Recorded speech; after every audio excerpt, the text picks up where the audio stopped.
Hello and welcome to Arjun education. Friends, आज हम करने वाले हैं unit number 107 of English grammar in use by Raymond Murphy. Fourth edition की हमारी सीरीज़ चल रही है। इसमें आज हम डिस्कस करेंगे कि कंपैरिजन में जो हम सुपरलेटिव लगाते हैं वो किस तरह से लगाते हैं। ये हमारी कंपैरिजन के हम पार्ट्स बना रहे हैं। यूनिट नंबर 107 में इसका थर्ड पार्ट है कंपैरिजन 3। तो चलिए हम इसको डिस्कस करते हैं, लेकिन अगर उससे पहले आपने हमारा चैनल सब्सक्राइब नहीं किया है तो इसे प्लीज़ सब्सक्राइब कीजिए and please press the bell icon also, ताकि हमारे आने वाले सारे वीडियोस की नोटिफिकेशन आपको मिलती रहे। तो चलिए हम शुरू करते हैं यूनिट नंबर 107 कंपैरिजन 3। तो सबसे पहले सेक्शन ए में हमें एक एग्जाम्पल दे रखी है जिसमें 3 लोग हैं, सारा, जो एंड डेविड, और तीनों ऑल आर वेरी रिच। सारा हैज़ $20 million, जो has 15 million and David has $10 million। उनके पास बहुत से पैसे हैं, हमें बता रखा है कितने पैसे हैं। सो जो है, जो इज़ रिच, जिसके पास 15 million है, he is richer than David, क्योंकि डेविड के पास 10 millions हैं, जो के पास 15 million है। सो Joe is richer than David, ये दो का कंपैरिजन हो गया जो हमने पिछले यूनिट में पढ़ा था, जिसमें हम रिचर लगाते हैं, ER लगा के हम कंपैरेटिव करते हैं और उसके बाद दैन लगाते हैं। So Joe is richer than David, but he is not as rich as Sarah. Sarah के पास 20 million है, तो वो सबसे ज़्यादा रिच है। तो जो डेविड से तो रिच है, but he is not as rich as Sarah, क्योंकि सारा इज़ रिचर देन जो। तो जो एज और एज का कॉम्बिनेशन है वो हम इसमें पढ़ेंगे। यहाँ पे हम सुपरलेटिव्स भी लगाएंगे बाद में, जो कि अगले यूनिट में डिस्कस किया हुआ है। तो इस यूनिट में हम एज एंड एज, ये कॉम्बिनेशन में हम किस तरह से यूज़ करते हैं, तो चलिए हम सीखते हैं। यहाँ पे बहुत सारी एग्जाम्पल दे रखी हैं जिसमें नॉट एज और फिर से एक एज लगेगा। Jack is not as old as he looks, यानी कि जैक जितना बूढ़ा नजर आता है वो उतना बूढ़ा नहीं है। He looks older than he is, तो he is not as old as he looks. The town centre was not as crowded as usual, कि जो टाउन सेंटर है इतना क्राउडी नहीं है आज जितना वो नॉर्मली होता है, मतलब कि यूजुअली ये ज़्यादा क्राउडेड होता है। Lisa didn't do as well in the exam as she had hoped। तो हिंदी में इसके कंपैरेटिव अगर हम बोलें तो इतना और जितना, जब जैसे हम लगाते हैं लिजा, तो लिजा इतना अच्छा एग्जाम्स में नहीं कर पाई जितना उसको उम्मीद थी। तो ये जो इतना और जितना का कॉम्बिनेशन है हिंदी में, उसको हम इंग्लिश में एज और एज के साथ डिपिक्ट करते हैं। The weather is better today, it's not as cold. Today का मतलब ऑब्वियसली है कि येस्टरडे की बात हो रही है। आज वेदर बेटर है, उतना ठंडा नहीं है जितना नॉर्मली होता है या जितना कल था, क्योंकि आज है तो आज का कंपैरिजन कल के साथ होगा। It's very obvious. I don't know as many people as you do, कि मैं उतने लोगों को नहीं जानता हूँ जितने लोगों को तुम जानते हो। How much did it cost, 50 pounds? No, not as much as that, इतना नहीं जितना कि तुम कह रहे हो। तो मेरे ख्याल से हमारे पास हिंदी में इसके पैरेलल वर्ड है जिससे आपको ये समझने में आसानी हो सकती है कि एज और एज का, यहाँ पे वैसे नॉट एज है, नॉट एज और एज का कॉम्बिनेशन जहाँ पे लगता है।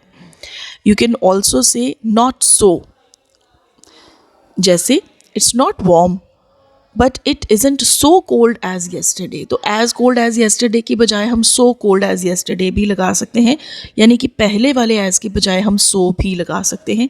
बाकी सेंटेंस स्ट्रक्चर वही रहेगी।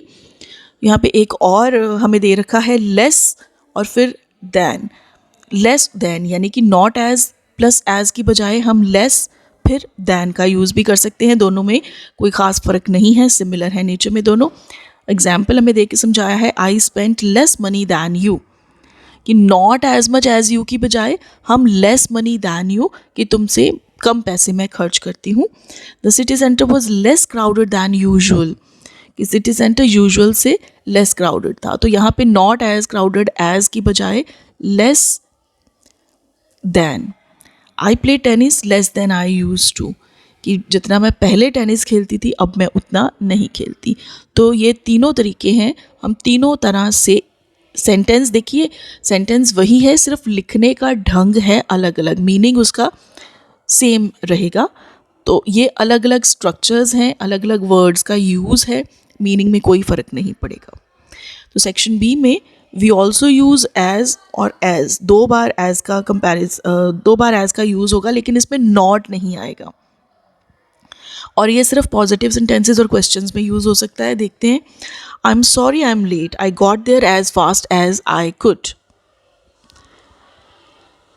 तो ये भी जितना को ही हम दोबारा से करने की कोशिश कर रहे हैं. I am sorry I am late, मैं लेट होगी. आई गॉट देयर, मैं जितनी जल्दी हो सकता था उतनी फास्ट आई हूँ. तो as fast as. There is plenty of food, you can have as much as you want, कि जितना चाहो या जितना तुम्हें लगता है.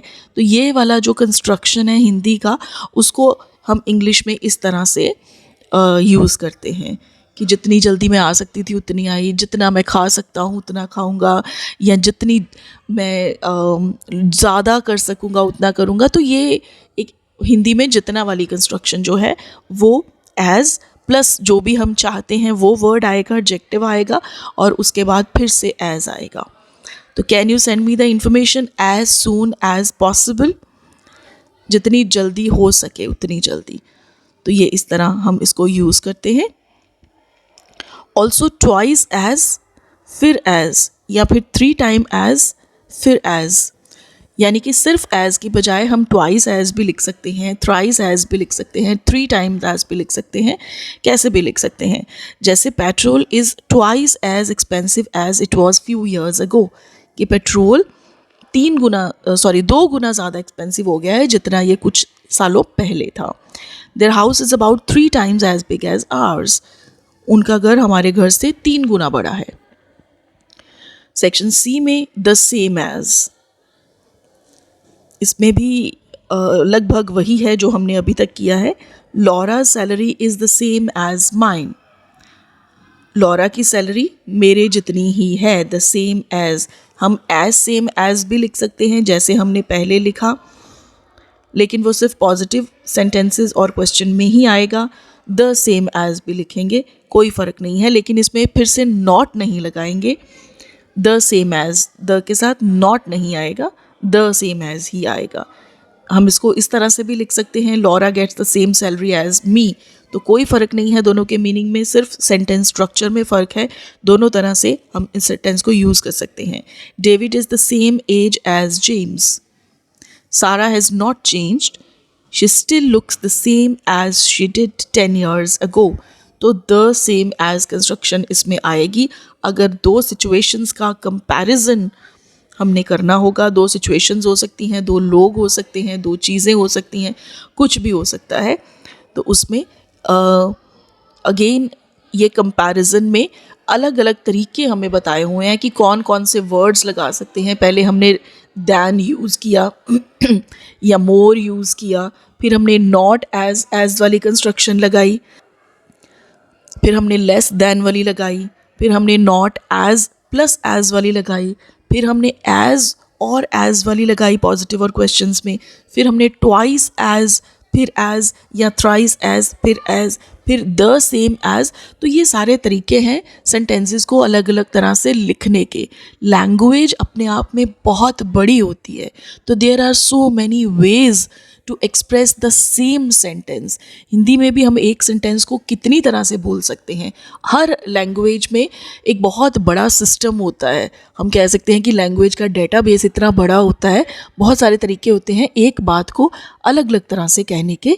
तो बस हम वही कर रहे हैं कि कंपैरिजन्स जिस सेंटेंसेस में किया गया है उसको अलग अलग तरह से कैसे दिखा सकते हैं, फ़र्क नहीं है कोई. अब सेक्शन डी आ गया जिसमें than me, than I am, etcetera. अब यहाँ पे हमें फिर से एक ही तरह के सेंटेंस को 2 अलग अलग तरीक़ों से लिख के दिखाया गया है, मीनिंग दोनों का सेम रहेगा. जैसे हम कह सकते हैं कि you are taller than me, लेकिन you are taller than I नहीं आएगा। अगर I आएगा तो साथ में am भी लगेगा। You are taller than me, but you are taller than I am। ठीक है, जब ऑब्जेक्ट की पोजीशन पे मी आएगा, आई नहीं आएगा। अगर आई आएगा तो उसके साथ फिर उसका हेल्पिंग वर्ब आई एम भी आएगा। तो इस चीज़ का ख़ास ख्याल रखिए, ये आपसे एग्जामिनेशन में क्वेश्चन पूछा जा सकता है। He is not clever as her, तो ऑब्जेक्ट की पोजीशन पे हर आएगा। देखिए एज की कंस्ट्रक्शन है, लेकिन बाद में हमने हर लगाया है। अगर हमें शी लगाना है तो उसके बाद उसका हेल्पिंग वर्ब इज़ भी लगाना पड़ेगा। He is not as clever as she is. They have more money than us, और they have more money than we have. I can't run as fast as him. I can't run as fast as he can. तो ये छोटी छोटी चीज़ें हैं, grammatical structures हैं एक sentence की, तो हमें इनका ध्यान रखना होगा। मीनिंग में कोई फ़र्क नहीं है, लेकिन फिर मैं बोल रही हूँ कि ऑब्जेक्ट की पोजीशन पे जब कोई वर्ड को यूज़ किया जाता है तो उसको यूज़ करने का तरीका बदल जाता है। तो तरीका हमें वो सीखना है। अगर मी लगा रहे हैं, मी ऑब्जेक्ट की पोजीशन के लिए बना है तो मी अकेला आएगा, लेकिन अगर हम आई लगाएंगे या शी लगाएंगे या ही लगाएंगे या दे लगाएंगे तो उनके साथ उनका हेल्पिंग वर्ब भी आएगा। तो मेन मुझे लगा समझने वाली बात एक यही है। बाकी की कंस्ट्रक्शंस हम बहुत बार यूज़ करते रहते हैं, पढ़ते रहते हैं। तो इसकी एक्सरसाइजेज़ हैं, आप जो भी हमने किया आप इसको एक्सरसाइजेज़ में यूज़ करके देखिए, सेंटेंसेस सॉल्व करके देखिए। मेरे ख्याल से आपको काफ़ी चीज़ें क्लियर हो गई होंगी। और if you find any kind of difficulty आप हमें मैसेज कर सकते हैं। मैं इसकी कीज़ साथ ही में डाल रही हूँ। तो दोस्तों ये था हमारा आज का वीडियो। अगर आपको वीडियो अच्छा लगा हो तो प्लीज़ इसे लाइक कीजिए, अपने दोस्तों के साथ शेयर कीजिए और हमारे चैनल को सब्सक्राइब कीजिए। ऐसे ही और वीडियोज़ देखने के लिए please stay with us. Thank you.